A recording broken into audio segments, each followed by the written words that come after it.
The first 2 years, I lost 100 pounds. Sure about that. What? Like, you want a picture of me? Like, Yeah. Graham, can you come do a backflip? Cardio's making you fat. That's what we're going to talk about today. You're listening to the Northstar podcast. Hello, everyone, and welcome to episode 75 of the Northstar podcast. Today, we are going to be talking about thick thighs save lives. I'm a testament to that one. And except mine are just genetics. Just genetics, right? Unfortunately. Yeah. Well, no, I shouldn't say that. I do a little bit, but Just a little bit. yeah, just a tiny tad. bit. Just a tad. I actually do. It's a pretty funny story, man. Like, I've had people in the gym too before kind of like walk up to me and ask me like, "What do you do? Like, how do you do?" And I'm like, honestly, man, like, I wish I had the answer for you, but I just have that's just my genetics. If I wanted to be a scumbag, I could definitely sell a program. Yep. And be like, this is what I do, but I that goes against what I believe For a in. fair price of $9,999. Oh, yeah. You can get these calves. No steroids. Yeah. Well, regardless, we're as much as thick thighs save lives might sound like a joke. There's some actual like backing about science. And we found 3 studies that we found are pretty interesting to talk about. And it's not even just like when you think of that, it's not even just a muscle in your legs, but just actual overall like leg circumference. There's a lot of stuff that shows of how it can be protective to your lifespan. And yeah, that's what we're going to chat on. So anyways, a segue into thigh size and mortality. So some cool studies that I found show that larger thigh circumference just basically decreases your just lowers your risk of dying. And this is based off all causes. So there's like many different things such as, or it applies to stuff like heart disease. That's a huge one, which we'll be talking about. Cancer, infections as well, overall mortality, a lot of it because of the overall bone strength, which is a big thing, especially with the elderly and as you age.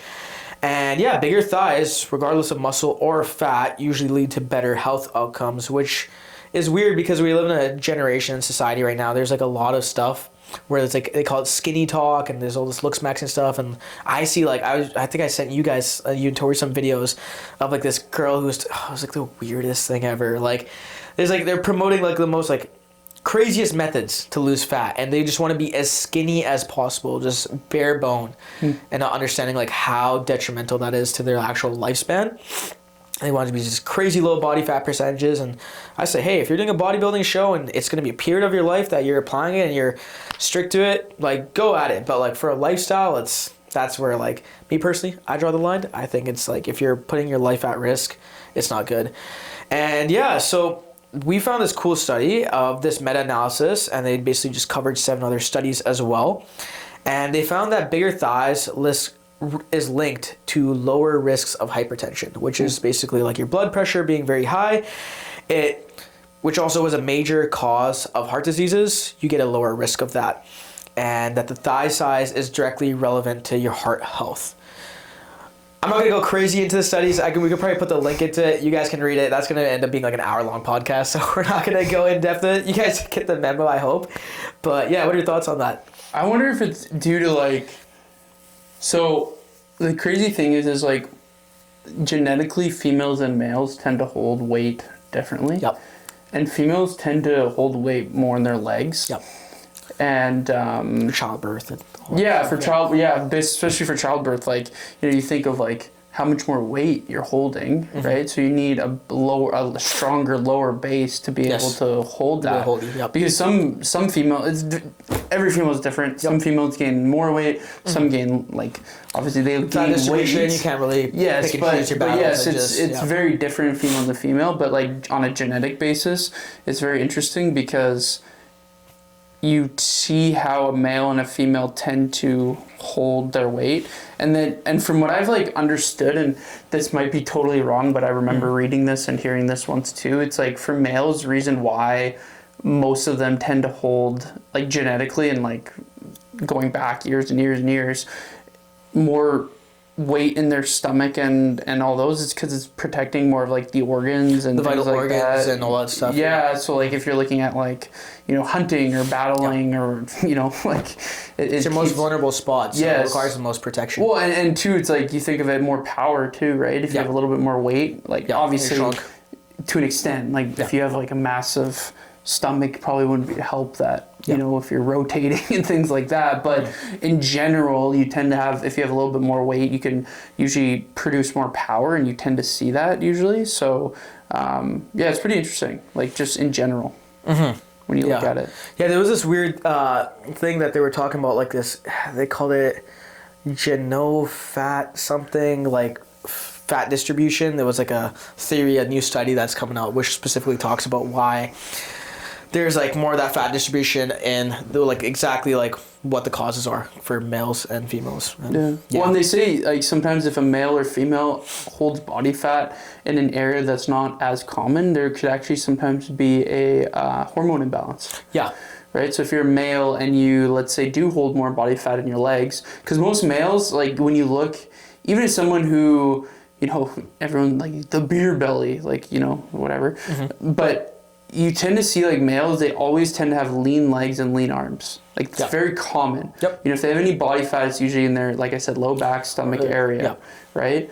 They say sometimes if a male like tends to hold more body fat in their legs or their arms, there could be a higher estrogen. Or shoulders. Yeah, like there could be a higher estrogen in the body, right? Like they're very lean, like in different areas. Not everyone, but it could be a possibility. And same with females, right? Sometimes there could be an imbalance in females as well with your hormones, depending on where you hold your body fat. So that's really interesting too. Yeah. And yeah, besides blood pressure, which no one wants hypertension. I mean, I've seen people who have hypertension and actually had a family member, like not to get too sad, recently passed away from a heart attack. It's awful.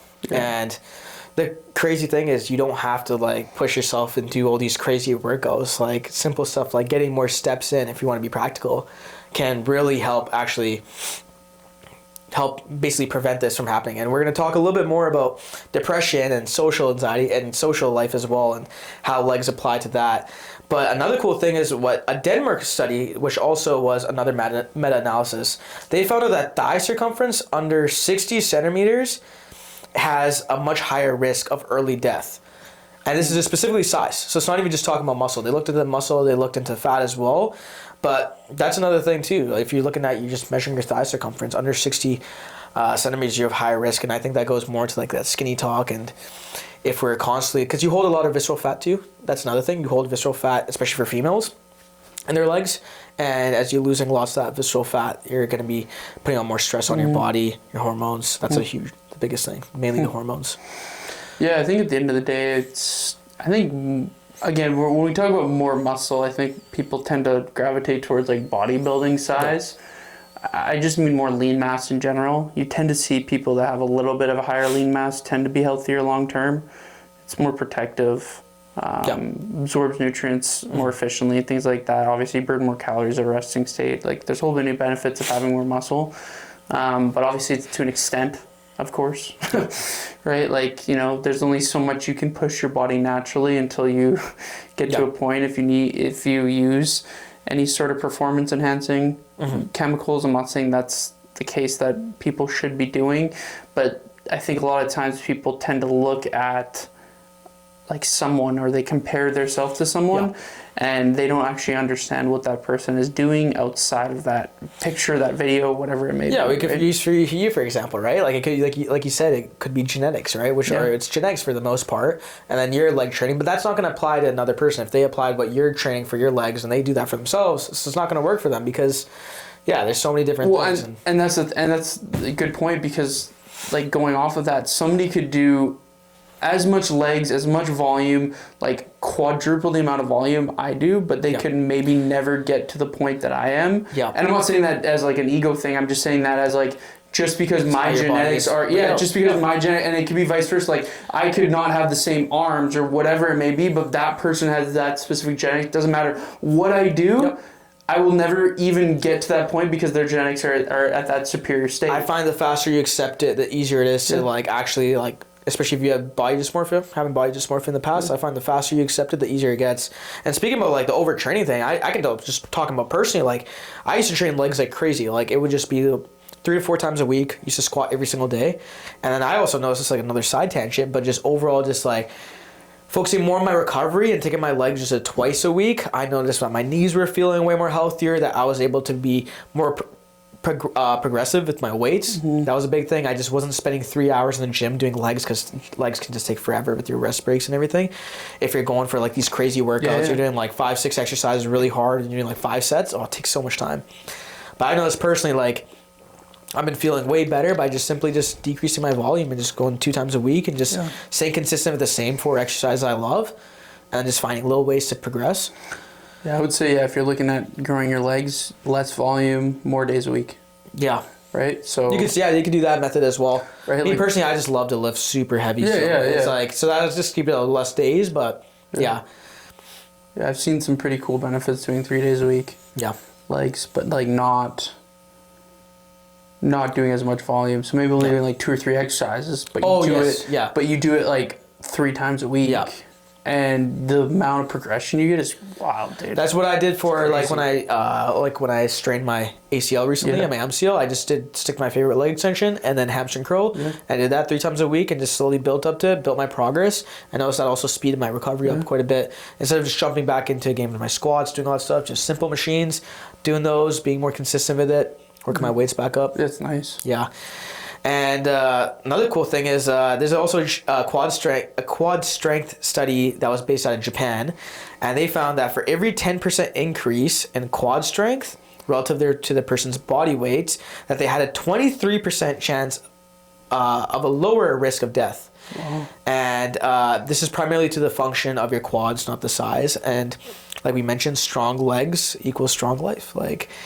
And to segue into this, why I think it's so important is that there's another study that talks about like overall aging, independence, and like social as well as psychological impacts of hitting legs.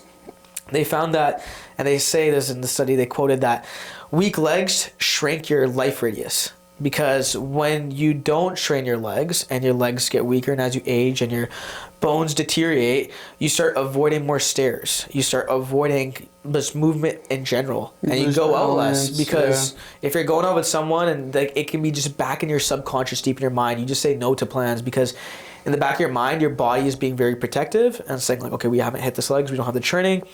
And when you're trying to go for these things, you naturally just say no. And that leads to you getting invited out less. And then you kind of like socially distance yourself from your friends. And that can lead to so many things with depression. Like it's a pretty big thing when it comes to actual social life. And as you mentioned, like falls, that's a huge thing. Is like if you don't strengthen up your legs, like so many people die of falls a year. Or they can't pick up something anymore. Yeah. Like they can't squat or they hurt down. themselves huge. Or they my biggest thing is I work with people is if they fall down.